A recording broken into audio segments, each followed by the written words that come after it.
하나님 말씀 봅시다. 구약성경 열왕기 하 20장입니다. 1절에서 7절까지 한 절씩 교독합니다. 597페이지입니다. 그때 히스기야가 병들어 죽게 되매 아모스의 아들 선지자 이사야가 그에게 나와서 그에게 이르되 여호와의 말씀이 너는 집을 정리하라. 네가 죽고 살지 못하리라 하셨나이다.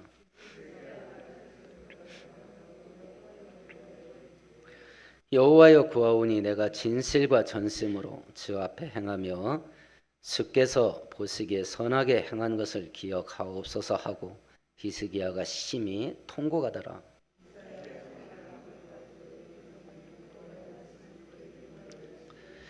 너는 돌아가서 내 백성의 주권자 히스기야에게 이르기를 왕의 조상 다윗의 하나님 여호와의 말씀이 내가 네 기도를 들었고 네 눈물을 보았노라. 내가 너를 낫게 하리니 네가 3일 만에 여호와의 성전에 올라가겠고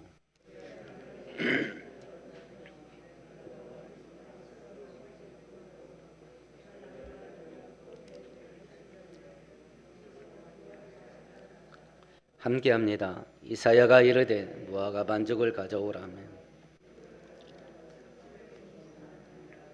아멘 아멘.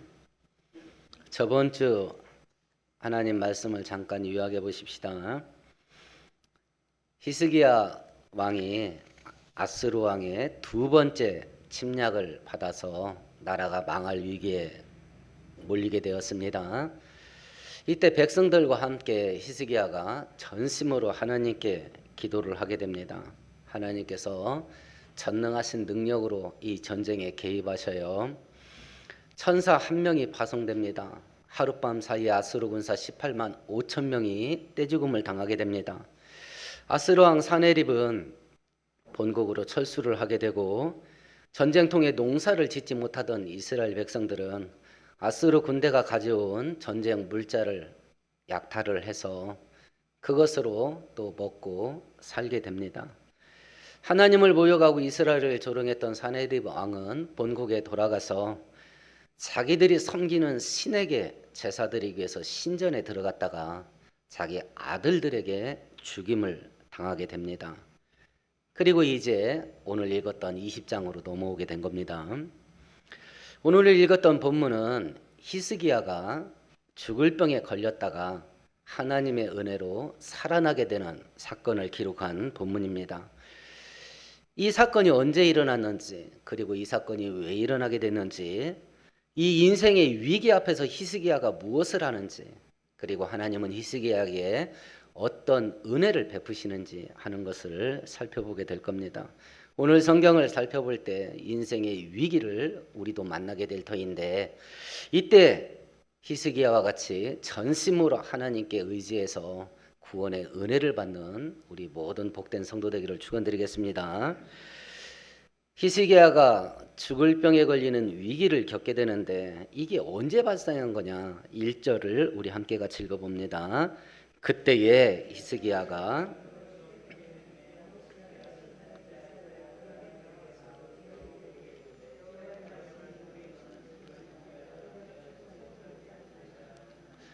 성경에 기록된 순서대로 한다면 1절 첫 번째 단어 그때에 이 일이 벌어졌다.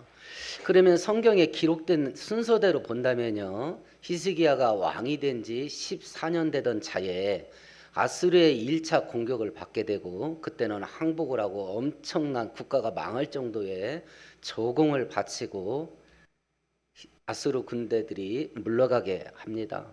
2년 후에 또다시 두 번째 침략을 받게 되고 이번에는 하나님께 전심으로 매달려서 하나님의 은혜로 아스루 군대가 몰살을 당하게 되고 그래서 이제 나라가 구원함을 입었다라고 하는 것이 19장까지의 기록이에요.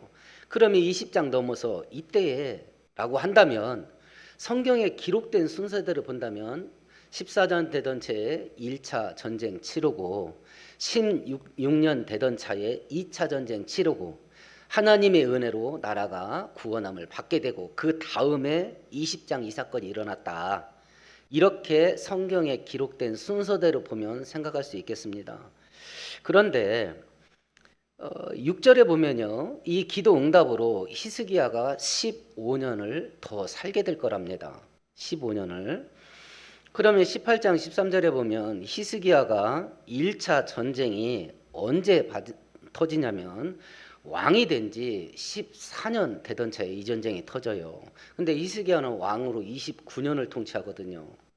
그러면 15년을 더 산다 라고 했으니까 15년 빼면 이 병든 사건이 언제 일어난 거예요? 왕이 된 지 14년 되던 해에 죽을 병 걸린 거예요. 오늘 사건이 언제 터졌냐면 왕이 된 지 14년 되던 차에 터진 거예요. 죽을 병이.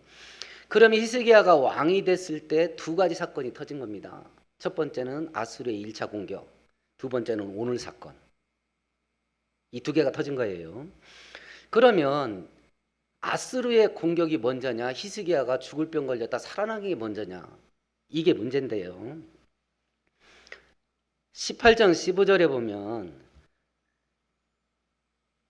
히스기야가 1차 공격 당했을 때에 그 조공을 바치는데 성전에 있는 모든 하나님께 바쳤던 금은보와 헌금, 그리고 자기 왕궁 창고에 보관되어 있던 국가 재정, 이 두 개를 다 털어가지고 그때 당시 금 100톤, 금 1톤, 은 10톤을 조공으로 바치고 아수르 군대가 철수하게 돼요.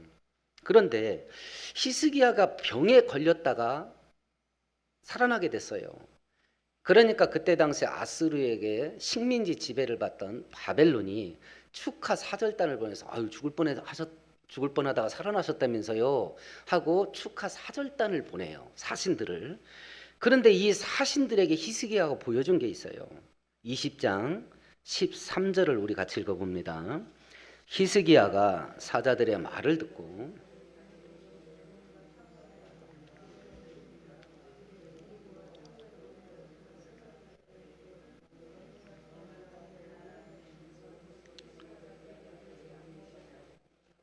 히스기야가 두 가지를 보여줘요. 국가 재정 창고를 보여줍니다. 막 금은보화가 막 꽉꽉 쟁여져 있는 거예요. 그리고 국가의 무기고, 우리가 이 정도 무기 보유하고 있다. 이 두 개를 보여줍니다. 바벨론 사신들에게. 이 바벨론 사신들이 히스기야를 찾아온 것은 겉으로는 죽을 병에 걸렸다 살아난 히스기야를 축하하기 위한 사절단인데 그 이면에는 외교 사절단이에요. 아수르가 패권을 잡아가니까 나도 약한 나라고 당신네도 약한 나라니까 히스기야 왕이요, 우리가 서로 동맹을 맺고 애국과 삼각동맹을 맺어서 아수르에게 대항합시다, 이러려고 온 거거든요. 그러니까 히스기야가 너 진짜 사람 잘 선택했다, 내가 가지고 있는 거 보여줄게 하고 무기고 다 보여준 거예요. 그리고 우리가 재정이 얼마나 튼튼한지 알아? 하고 나라 창고 다 보여준 거예요. 그러면 히스기야가 죽었다가 살아난 이 사건이 아수르의 1차 공격이 있기 전이겠어요? 발생한 후겠어요? 발생하기 전이죠. 왜냐하면 창고가 살아남았거든요. 1차 공격 받았을 때는 이거 다 털렸습니다. 그러니까 그러니까 성경의 이런 사건들을 성경에 기록된 순서가 아니라 성경에 기록된 것은 두 가지 방식으로 기록되어 있습니다. 시간적인 순서에 따라 기록된 방식이 있고, 두 번째는 하나님께서 의도한 대로 주제에 맞게 배열한 게 있어요. 마태, 누가, 요한, 그리고 마가복음은 누가복음만 시간적인 순서에 따라서 기록된 거예요. 누가복음은 나머지 세 개의 복음서는 주제별로 엮은 거예요. 주제별로. 그래서 시간의 배열이 흩어져 있습니다. 이 히스기야 통치 일대기를 성경에 기록된 순서가 아니라 발생된 순서대로 잠깐 정리를 하면 이런 식이 될 겁니다. 히스기야가 25살 때 왕이 됐습니다. 왕이 돼서 가장 먼저 한 게 뭐겠습니까? 아버지가 아주 막 극심한 우상 숭배였거든요. 그 바람에 하나님의 징계를 받아가지고 나라가 만신창이 됐고요. 그런 나라를 25살 때 인계를 받은 거예요. 그리고 나서 히스기야가 가장 먼저 생각했던 게 하나님의 은혜가 있어야 된다. 그렇게 해가지고 아버지가 섬겼던 우상 모두 철폐시켰습니다. 오로지 여호와만 믿고 의지하는 여호와 신앙을 회복하는 종교 개혁을 전 국가적으로 대대적으로 했어요. 그 내용이 18장에 나오죠. 그 바람에 하나님의 은혜가 있었습니다. 국가가 번성하게 되고 부국강병을 이루게 됩니다. 태평성대를 이루게 됐어요. 그리고 이제 왕이 되던 14년 되던 차에 이제 아수르가 패권을 잡기 시작합니다. 그래서 히스기야는 남쪽에 있는 강대국이었던 애국과 동맹을 맺으려고 합니다. 하나님께서 이사야 선지자를 보내서 막습니다. 내가 지켜줄게. 하지 마. 그런데도 기어이 합니다. 기어이 합니다. 그래서 징계로 오늘 이 사건을 겪은 것 같아요. 죽을 병에 걸리게 된 것 같습니다. 죽을 병에. 이건 하나님의 보복이 아닙니다. 오늘 우리가 성경을 읽어봤지만 이 죽을 병 걸린 것 때문에 히스기야가 잠깐 정신이 바짝 돌아옵니다. 아, 하나님만이 나 살려줄 수 있다. 그래서 하나님께 전심으로 매달려서 이 질병에서 고침을 받아요. 그런데 바벨론이 사절단을 보냈어요. 우리 주변의 여러 나라들이 힘을 합쳐가지고 아수르에게 대항하는 동맹을 맺읍시다. 하나님이 하지 말라간 거였잖아요. 그리고 그 일을 굳이 추진하려고 했다가 자기가 죽을 병에 걸려고 하나님만 전심으로 의지했다가 자기가 살아남음을 받게 되고, 그리고 오늘 살펴볼 본문에 보면 병도 나섰지만 하나님의 약속을 또 해줬거든요. 이사야 선지자 통해서 내가 압수르로부터 너 지켜줄게. 그 약속을 받아요. 그런데 바벨론 사신들이 왔거든요. 근데 이 동맹을 추진시켜요. 히스기야가. 그거 했다가 죽었다 살았잖아요. 근데 그 죽을 수밖에 없는 그 일을 추진을 해요. 그 외교 동맹을 맺자마자 아수르가 득달같이 쳐들어왔죠.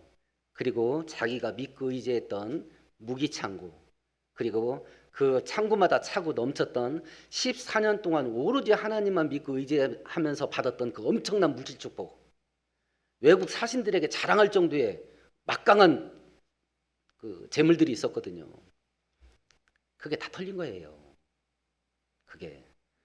그걸 주고 아수르 군대가 물러가게 했으면 오지 말아야지. 2년 지나고 또 온 거예요. 그게 저번 주 다뤘던 사건이에요. 이번에는 싸울 군사가 없어. 전쟁을 추진할 재정적인 여력도 없고. 그러니까 이번에는 항복을 한 게 아니라 하나님께 전심으로 매달리죠. 그래서 하나님께서 하루 저녁 사이에 히스기야가 숨도 못 쉬게 만들었던 그 아수르 군대 18만 5천 명을 하루 저녁 사이에 다 걷어갔잖아요. 그러면 이 일련의 사건을 놓고 왜 하나님께서 시간적인 배열을 하지 않고 가장 먼저 일어났던 이 사건, 죽을 병 걸렸다 살아났던 이 사건을 맨 뒤에 기록했냐? 앞에서 어려움을 겪었던 수많은 일들을 이야기를 해놓고 이 일들이 발생하게 된 뿌리가 뭐냐? 이 사건이다, 이거. 뿌리가. 하나님만 전심으로 의지하고 하나님의 도움을 구했어야 되는데 계속 히스기야가 잔머리 쓴다. 계속 잔머리 쓴다. 살만하면 딴지대. 살만하면 딴지다고. 이걸 계속 반복한 거예요, 히스기야가.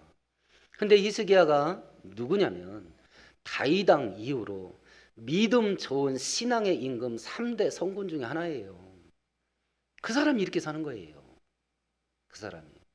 그래서 히스기야 통치 25년 가운데 29년 가운데 발생했던 이 일련의 국가가 멸망하게 된 위기들이 막 계속 반복되는데 이것의 뿌리가 뭐냐? 오늘 사건이다. 그래서 하나님께서 시간적으로는 먼저 발생한 일이지만 성경에 기록할 때는 뒤에다가 배치를 했던 것 같습니다. 이런 것들을 바라보면서 우리가 어떻게 살아가는가 한번 보십시다. 많은 인생의 위기를 거쳐왔겠어요. 그 인생의 위기 가운데 하나님을 의지해서 생각지도 않던 은혜로 순적하게 해결함을 겪었던 적도 있겠고, 그냥 어떻게 겪었는지 모르겠으나 그냥 살다 보니까 이렇게 왔다, 굴러왔다라고 하는 것들도 있겠습니다. 어떤 것은 정신 차리고 영적으로 각성하고 깨어나서 믿음의 정신을 차려서 하나님께 매달려서 극복한 것도 있겠고, 어떤 것들은 막 사느라고 정신없이 굴러가다 보니까 그냥 어떻게 여기까지 온 경우도 있겠으나 하나님의 은혜입니다. 하나님의 은혜예요. 그 일을 겪었으면 당신들이 이렇게 살고 나는 이렇게 안 살아, 이 이야기가 아닙니다. 목사인 저도 똑같습니다. 히스기야 같은 믿음의 양도 이걸 계속 반복하는 거예요. 저도 똑같습니다. 생각해 보십시다. 상식적으로 어떤 일을 딱 하는데 이렇게 해가지고 딱 성공했어. 그러면 그걸 여러분들 반복할 것 같아요, 안 할 것 같아요? 어떤 어려운 일들을 쪼물딱쪼물딱 해가지고 막 성공의 열매를 따먹었어요, 일련의 과정 속에. 그러면 이 과정을 반복하겠어요, 안 하겠어요? 반복 안 하면 멍청이죠. 그렇게 하면 성공하는데요. 성공하는 일을 반복할 거 아니겠어요? 그럼 이걸 은혜 받는 일로 바꿔서 말합시다. 어떻게 하다 보니까 은혜 받았어요. 그거 반복할래요, 안 할래요? 묘하게 안 하는 거예요. 묘하게 안 하는 거예요. 숨 쉴만 하면 죽을 길을 해. 숨 쉴만 하면 망할 길로 가요. 은혜 받는 길이 뭐예요? 전심으로 하나님께 매달리는 거잖아요. 그러면 이렇게 하면 은혜가 오는구나 하면 죽을 때까지 그 일을 계속 반복하면 살거든요. 근데 은혜 받는 일은 묘하게 안 해요. 묘하게 안 합니다. 사사기 때가 그랬습니다. 그것도 400년 하다가 망한 겁니다. 사사기 400년 역사 동안에 계속 반복됐어요. 믿음의 왕이었던 히스기야가 계속 반복합니다. 그럼 우리는요? 인생의 위기를 만날 때 하나님의 은혜가 부어지게 되면 위기를 극복하는 걸로 끝나는 게 아닙니다. 오늘 히스기야는 엄청난 은혜를 받았어요.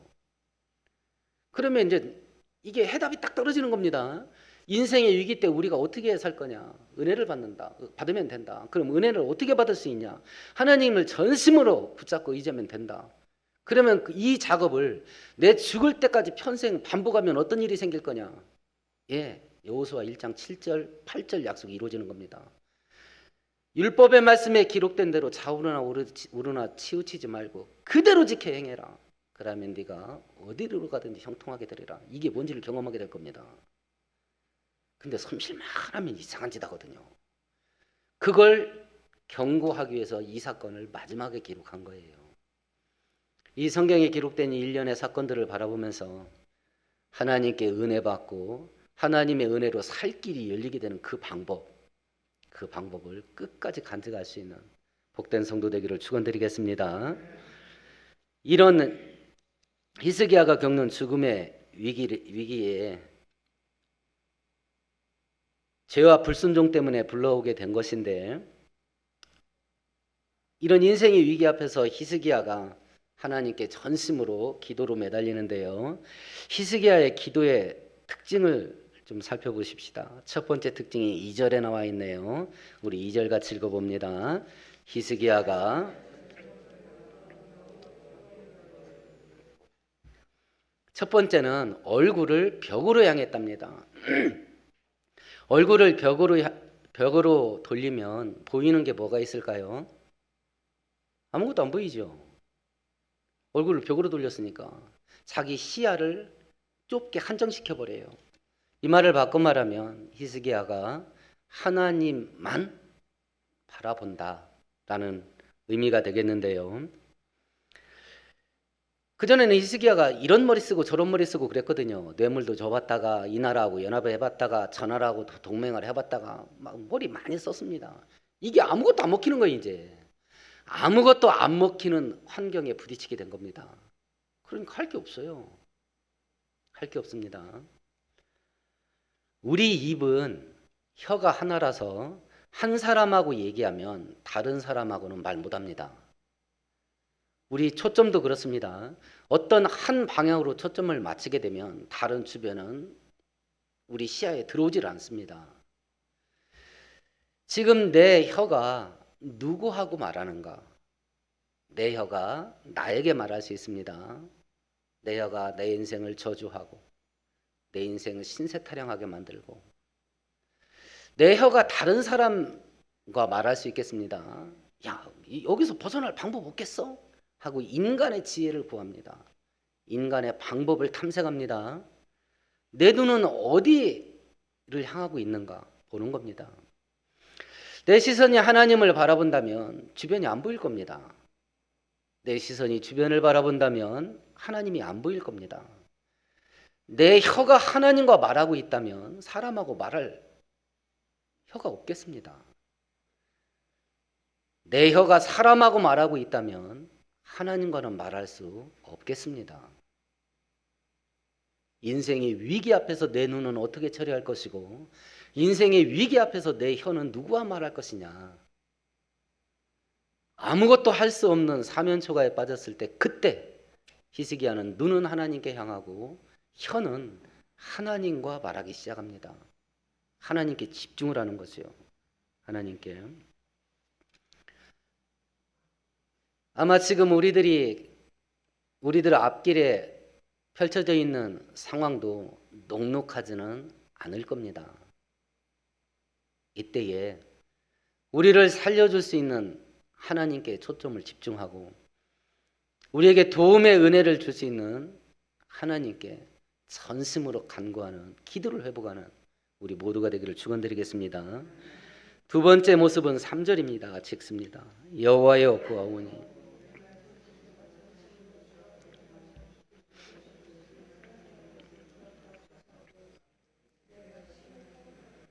심히 통곡합니다. 심히 통곡합니다.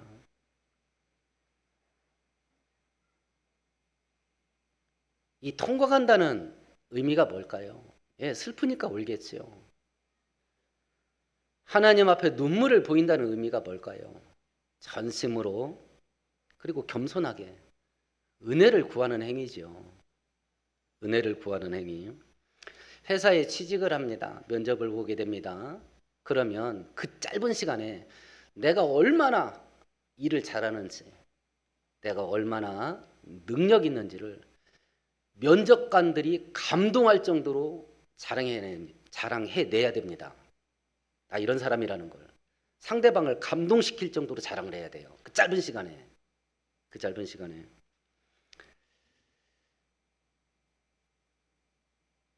하나님께 은혜 구하는 건 어떨까요? 하나님께 도움을 받아야 돼. 그러면 투자 받는 돈 많은 사람들을 모아놓고 내가 이런 사업을 구상 중인데 당신들 갖고 있는 돈 나한테 투자하시오. 그럴래도 자기가 얼마나 능력 있는지, 자기 제품이 얼마나 뛰어난지, 자기 계획이 얼마나 출중한지 이걸 막 상대방이 감동할 정도로 이야기를 해야 될 거 아니에요. 그러면 하나님께 은혜 받을 때는 어떻게 되겠습니까? 당신이 나에게 은혜를 줘야 될 이유, 내가 이 정도 잘났다, 내가 이 정도 뛰어나다 이렇게 해야 될 건가? 그때도 하나님께 은혜 받을 때는 나 아무것도 못합니다. 하나님이 도와주시지 않고 하나님이 살려주지 않으면 나 죽습니다. 이 정신밖에 없어요. 이것밖에 없어요. 은혜 받을 때는. 취직을 하든지 투자를 받을 때는 오로지 나 잘났다는 걸 상대방이 감동할 정도로 말해야 돼요. 하나님께 은혜 받을 때는요. 어떻게 해야 될 건가? 하나님 앞에 은혜 받을 때는 하나님이 돕지 않으시면 저는 죽습니다. 나는 아무것도 못합니다. 그래서 베드로서에서 말할 때에 하나님께서 교만한 자를 물리치시고 겸손한 자에게 은혜를 베푸신다. 이 두 개예요. 오로지 하나님만 바라보며 하나님이 도우시지 않고 살려주지 않으면 나 죽습니다. 겸손하게 은혜만 구하는 것. 이게 히스기야가 가졌던 기도의 특징이에요. 이런 기도가 하나님께 올려지게 됐는데 그러면 이런 기도를 받고 하나님은 어떻게 반응하셨냐? 응답을 하셨는데요. 하나님의 응답의 특징이 세 가지가 있는데 첫 번째는 4절입니다. 같이 읽어보십시다.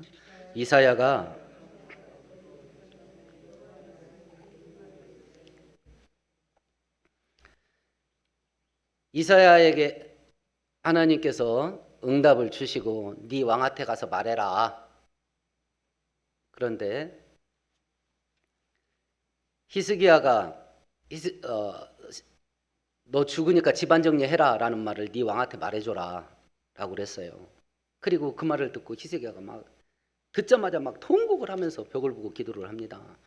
그럼 왕한테 당신 곧 죽을 것이니까 집안 정리 좀 하시오 하고 왕궁에 가서 전해주고 예루살렘 성을 벗어나지도 않았어요. 이사야가 4절에 보니까 이사야가 성읍 중에 있을 때 가고 이제 나가려고 하는 중이에요. 나가려고 하는 중에 하나님께서 이사야한테 응답을 줬습니다. 야, 네 왕한테 가서 15년 더 산다 해라. 응답이 시간적으로 언제 왔냐면 즉시로 왔습니다.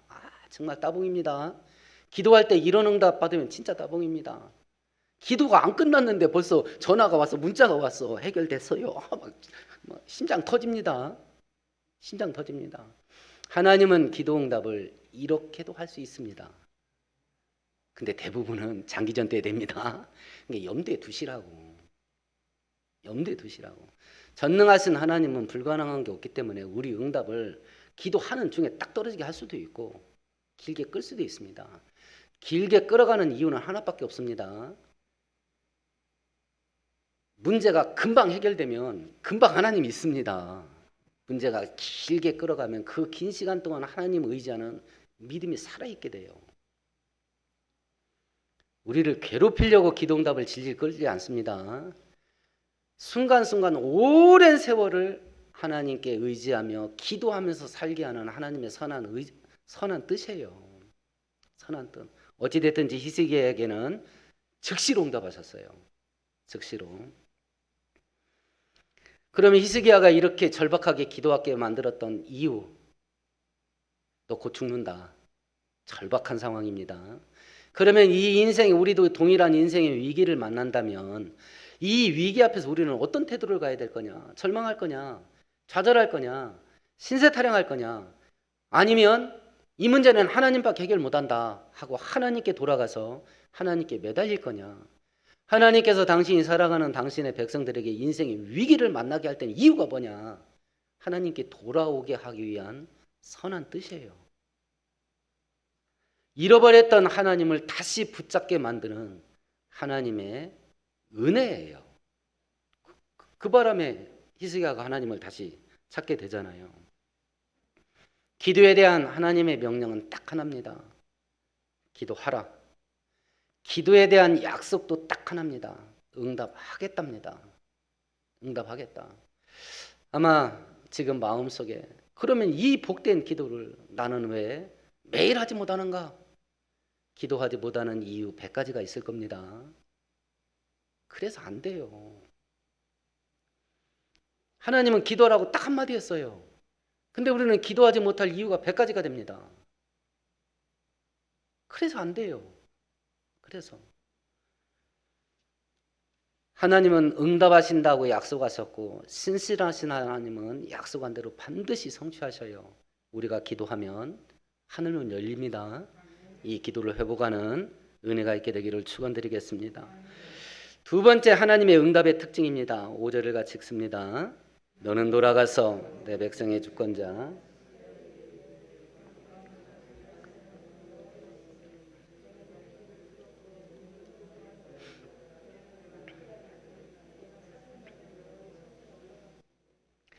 이게 히스기야가 기도했던 응답인데 이 응답이 히스기야에게 왔습니까? 딴 사람에게 왔습니까? 딴 사람에게 왔습니다. 그럼 병 고쳐달라고 기도했던 사람 가운데 우리가 사부분서에 보면 내 병 좀 고쳐주세요 했던 사람들 있잖아요. 그러면 그 사람이 있는 자리에서 병 고쳐준 사건이 있었어요? 없었어요? 많았습니다. 그럼 생각해 보십시다.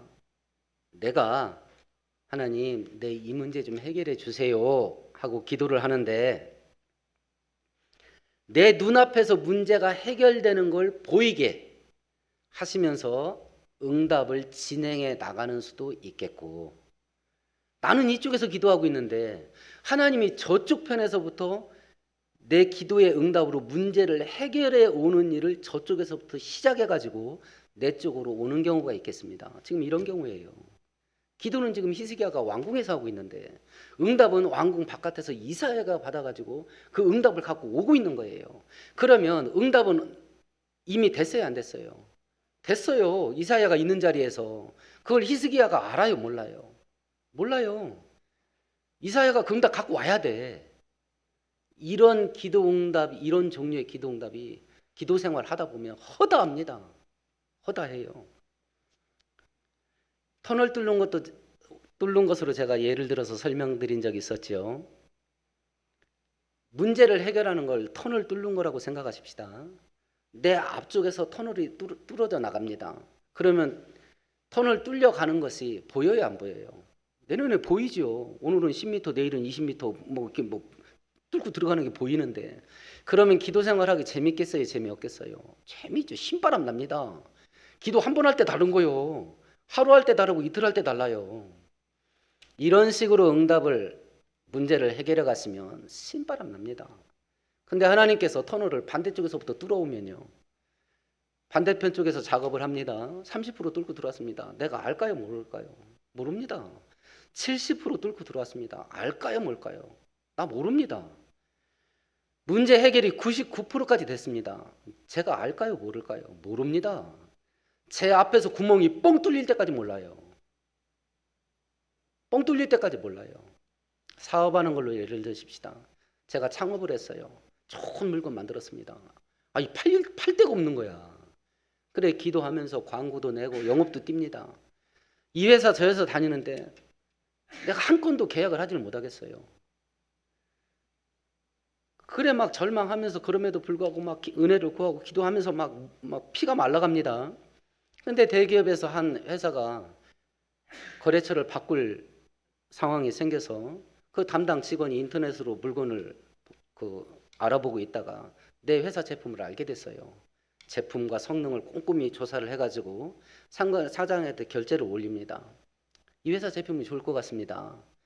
사장이 네가 가봐서 그 제품 성능이 그 광고하고 딱 맞아 떨어지면 가서 계약하고 와 하고 결제를 해줬습니다. 그거 계약 터지면 나 살아요. 계약권이 결정됐어요.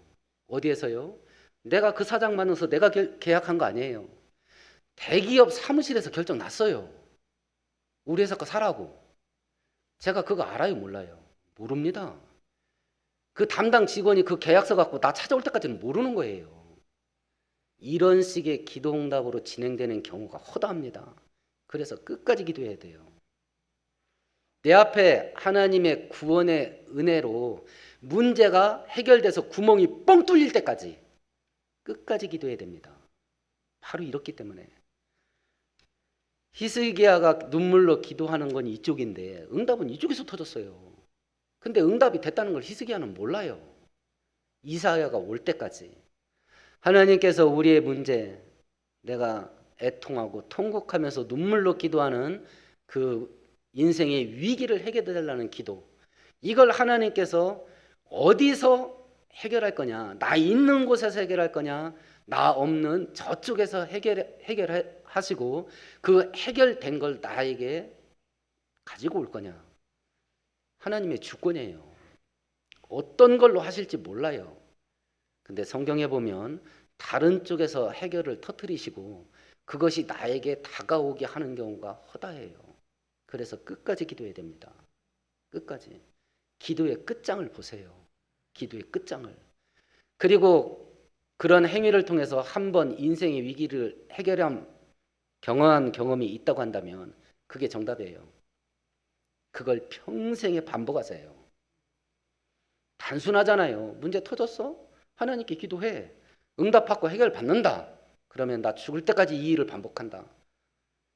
성경은 항상 단순하게 말합니다. 잠언서에도 말씀하시죠. 하나님께서 우리를 단순하게 지었으나 우리는 많은 꾀를 낸 것이라. 그 단순한 축복받는 방법을 경험했으면서도 계속 꾀를 부려. 인생이 복잡해지는 겁니다. 인생이. 하나님의 기도응답의 세 번째 특징입니다. 시간적으로는 즉시, 방법적으로는 히스기야가 있는 곳이 아니라 히스기야 반대편에서. 기도응답의 분량입니다. 어느 정도 분량만큼 줄 거냐. 위기를 겨우 넘어갈 만큼, 깔딱고개 넘어갈 만큼만 찔끔찔끔 은혜가 올 거냐, 얼마만큼 올 거냐. 응답의 분량입니다. 첫 번째는 6절입니다. 같이 읽어봅니다. 내가 네 날에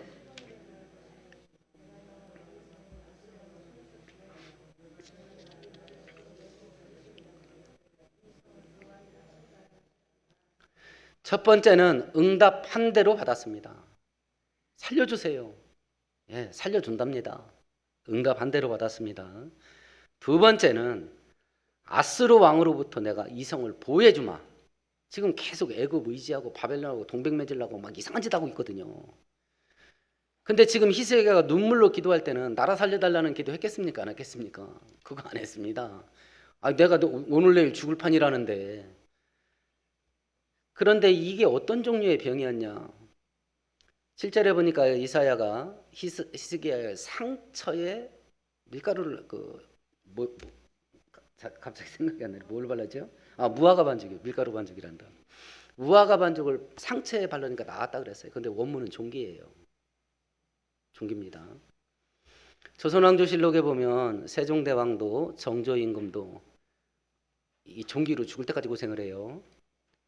아마 종기 크기가 냉면 그릇만 했나 보지요. 그러니까 히스기야가 당신 죽을 준비를 하시오 했을 때 히스기야가 너 이렇게 건강한데 그 뭔 말이요? 이렇게 안 하고 눈물을 터뜨렸거든요. 그러면 죽는다는 말이 맞을 것 같다라고 할 만한 뭔 증상이 자기 몸에 있었던 것 같지요. 그게 종교였던 것 같습니다. 자기가 봐도 죽을 것 같은 종교였나 봐요. 크기도 엄청났을 뿐만 아니라 뿌리도 깊었던 모양입니다. 그러니까 당신 하나님이 죽는다 하니까 주변 정리하시오 라는 말을 했을 때 그걸 진심으로 받아들인 거죠. 원문 성경은 종기로 돼 있어요.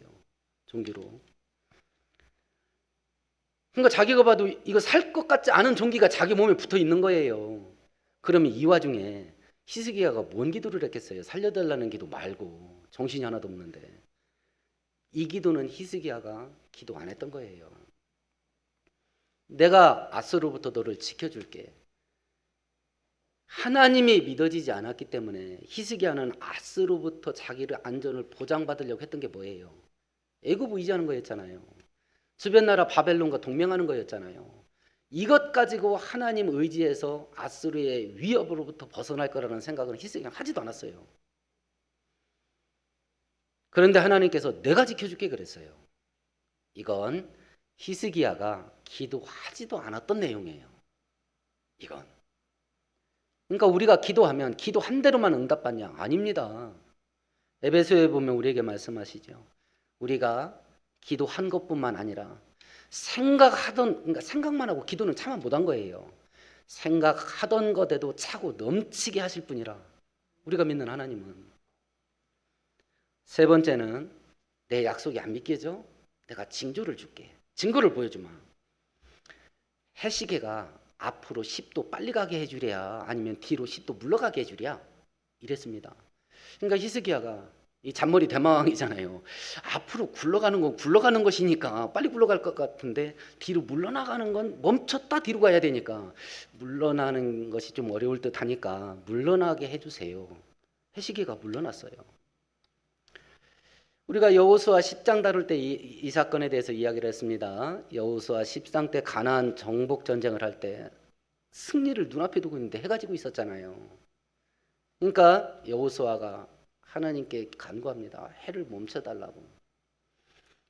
해가 만 이틀을 멈춥니다. 그 1박 2일이 거기서 생긴 거잖아요. 하루가 1박 2일이야. 그래서 전쟁에서 승리하거든요. 이건 또 해가 뒤로 물러났대. 세상 과학자들은요, 이래서 성경이 허구다. 고속도로에서 100km 달리는 차가 갑자기 충돌하면 급정 가는 거잖아요. 그럼 뒤에 있는 사람이 튀어나갑니다. 차 밖으로 튀어나가요. 지구가 하루에 한 바퀴 돕니다. 시속 1600km예요. 아니 시속 100km로 가다 부딪혀도 급정거해도 사람들 다 튀어나가는데 시속 1600km로 돌던 지구가 갑자기 탁 서버리면 지구에 붙어있는 거 다 튀어나간다. 그런데 지금 이 사건은요, 멈춘 게 아니에요. 멈추고 역회전했어요. 멈추고 역회전을 했다고. 그러니까 세상 과학자들은 이거 뭐 성경이 거짓말이다 이거. 허사다. 그런데 창세기 1장 1절을 믿으면 이해가 됩니다. 하나님께서 태초에 천지를 창조하시니라. 말로. 그런 능력이면 이거 가능하지 않겠어요? 그러니까 창세기 1장 1절이 믿어지면 성경에 나와 있는 어떤 기적이라도 이해가 됩니다. 그런데 이해가 돼서 믿을라 치면 죽어도 이해가 안 됩니다. 죽어도 이해가 안 돼요. 그래서 의인은 오직 믿음으로 삽니다. 믿음으로. 이 코로나가 위험한 것은 우리의 생명을 위협해서 위험한 게 아니에요. 의인은 오직 믿음으로 말미암아 살리라. 네가 믿은 대로 될지어다라는 이 엄청난 축복의 약속, 하나님을 전심으로 믿는 믿음, 이것을 갉아먹은 거예요. 코로나가. 이 믿음이 무너지게 만든 거예요. 이 믿음이. 그러니까 이 코로나가 우리에게 어떤 위협이냐, 이 본질을 알아야 되는데 교회가 이 본질을 깨지를 못했어요. 이것을. 하나님의 기도 응답의 분량, 그냥 겨우 위기를 넘길 만큼만 주냐?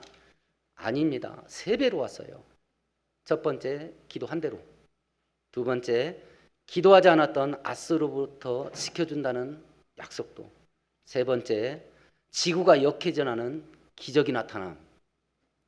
그래서 우리가 기도하면 추후도 후회될 일이 없습니다. 항상 차고 넘치게 해요. 차고 넘치게. 오늘 사건을 통해서 성경이 우리들에게 교훈하시는 내용이 뭐냐? 죄짓고 불순종하는 것은 하나님의 은혜가 사라지게 하고 징계와 심판을 불러오게 한다. 하나님께 순종하는 것이 하나님의 은혜를 불러오는 것이고 우리 인생을 형통케 한다 라는 것을 교훈하시기 위함인데, 그래서 이 징계가 가지고 있는 의미가 뭐냐? 하나님으로부터 멀어졌던 히스기야가 다시 하나님을 붙잡게 만들어주는 영적인 각성의 계기를 만들어준다.